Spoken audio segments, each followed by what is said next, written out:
اب حضرت بلال دوڑے جب رسول پاک کے سینے سے لگے تو ایک جملہ میرے محبوب کی زبان سے فرمایا، بلال تو نے بڑی سختیاں برداشت کی ہیں، تجھے میرا اللہ ہی جزا عطا فرمائے گا، تو نے بڑے دکھ دیکھے ہیں۔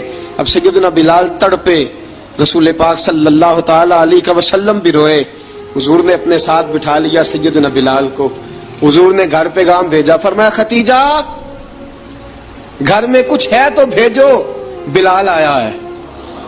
اب حضرت خدیجہ الکبریٰ اندر سے کیا آواز دیتی ہیں، کہتے ہیں حضور مبارک ہو، اللہ نے بلال کو آزادی عطا فرما دی۔ وفاشار بیوی اندر سے۔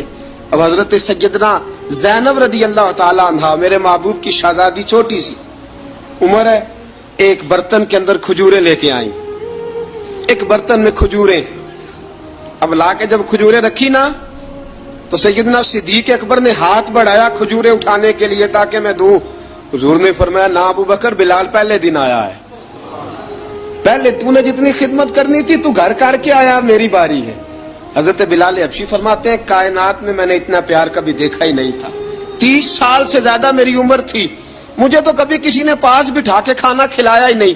فرماتے ہیں رسول پاک سخت کھجوریں سائیڈ پہ کرتے، اندر سے نرم کھجور نکالتے، اس کھجور سے تھوڑا سا چھلکا جدا کرتے، فرماتے ہیں پھر اس کو توڑتے، اس کے اندر سے وہ گھٹلیاں اتار کے حضور ایک سائیڈ پہ کرتے، وہ نرم کھجور رسول جب میری طرف بڑھاتے، حضرت بلال فرماتے ہیں بھوک تو بڑی تھی لیکن آج بھوک ساری بھول گئی تھی، آج مجھے یوں لگتا تھا جیسے میں زمین پہ نہیں عرش کی بلندیوں پہ بیٹھا ہوا ہوں، آج لگتا تھا کائنات کی ساری نعمتیں، ساری رحمتیں، سارا کرم، ساری عطا، سارا فضل، ساری عنایتیں میری جھولی میں گر گئی ہیں۔ فرماتے ہیں رسول پاک صلی اللہ تعالی علیہ وآلہ وسلم نے مجھے بڑے محبت سے بٹھایا، حضور علیہ السلام نے محبت سے کھلایا، دودھ پلایا، فرماتے بڑا پیار کر کے نا تو جناب سیدنا صدیق اکبر نے کہا، حضور بلال کی ڈیوٹی کیا ہوگی،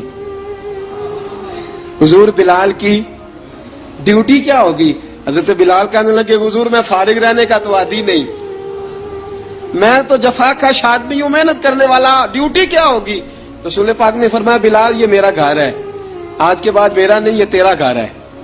فرمایا میں مصروف ہوتا ہوں تبلیغ کے کاموں میں، گھر کیا لانا ہے وہ تیری ذمہ داری ہے، کہاں سے لانا ہے وہ بھی تیری ذمہ داری ہے، پیسے کہاں سے آئیں گے میں تجھے بتلاؤں گا، کہاں لگانے ہیں تجھے ایک دفعہ بتاؤں گا، پھر تو لایا کرے گا، تو ہی لگایا کرے گا۔ فرمایا میرا پرسنل سیکٹری بن کے رہے گا، تو خاص مقام تجھے دیا جائے گا۔ حضرت سیدنا بلال حبشی رضی اللہ تعالی عنہ کو رسول اکرم صلی اللہ تعالی علیہ وسلم نے اس کام پر مقرر فرما دیا۔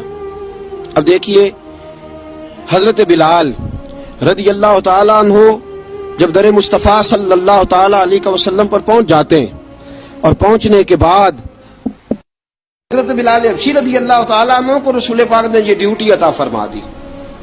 اب پتہ کیا ہوتا، حضرت پردے کی آیتیں تو ابھی آئی نہیں تھی، حضرت بلال رضی اللہ تعالیٰ عنہ رسول پاک کے ساتھ نکلتے تبلیغ کے لیے، کسی کام کے لیے، سودا صرف لاتے بازار سے، یہ مکے کے دنوں کی بات ہے، مکے کے دنوں کی سودا صرف بازار سے لاتے۔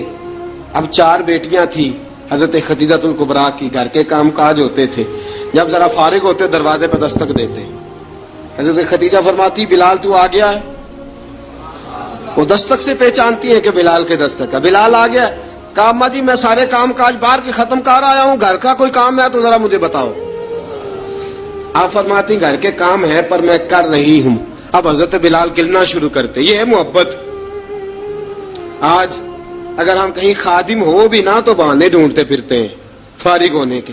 حضرت بلال فرماتے آپ نے چکی پیس لی ہے، گھر میں جھاڑو دے لیا ہے، بچوں کے لیے دودھ آ گیا ہے، بکریوں کا دودھ دھو لیا گیا ہے، ایک ایک کام پوچھتے ہیں۔ حضرت خدیجہ الکبریٰ فرماتے یہ بھی ہو گیا، یہ بھی ہو گیا، چکی رہ گئی ہے پیسنے والی۔ فرماتے ذرا دروازہ کھول دو میں پیس ڈالتا ہوں۔